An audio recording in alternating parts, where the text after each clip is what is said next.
This is the second time in a week I've had to review a film that used Nazi Germany as a touchstone. Child 44's plot is insane in that it is completely almost impossible to follow. It has two parallel storylines that run next to each other, both at the same intensity.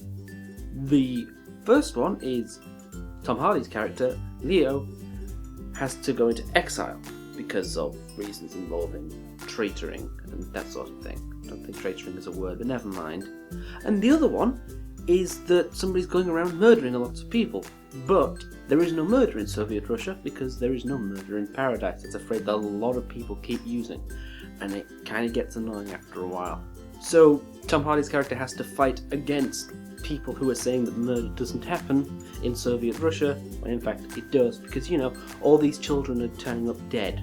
This film's big problem is that both these plots run at the same level of intensity. They both feel like they're fighting for place, because there isn't an A plot and a B plot. They both intertwine, and that can work, but it doesn't here. It feels like a mess. You don't know if you're watching one film or another, and that's not good. The acting in this is actually really solid for a film which would inspire Hunt for Red October syndrome in that everybody's speaking English but they're doing it with a Russian accent.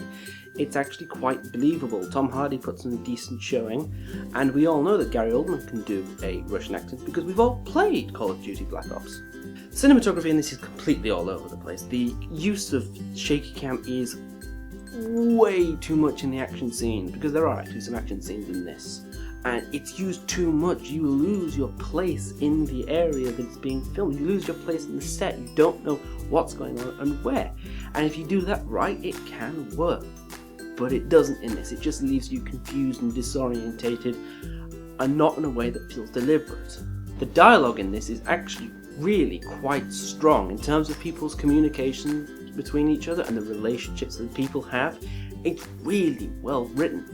I just wish the overarching plot had something good in it as well, because the last scene, I'm not going to spoil it for you, but the last scene is incredibly powerful and it's done really well. And speaking of which, the background stuff as well is actually done quite well.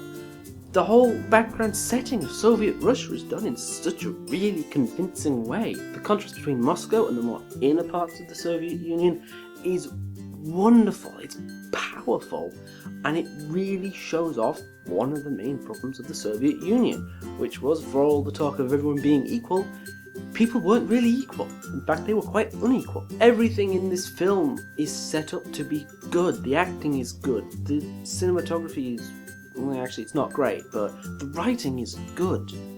The plot and the execution of the plot is just awful. I mean, it's confusing, it's difficult to follow, and you just left thinking, wait, which film am I watching here? The film about the child killer or the film about the Soviet officer who had to go into exile? Which is a shame, because the people who made this, everybody I think who made this, did a really good job.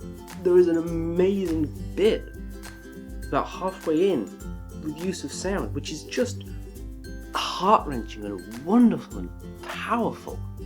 And you know that those people do good jobs, they do good work, but they've been let down by this awful execution. Okay guys, thank you for watching. As always, if you like this, click the like button below.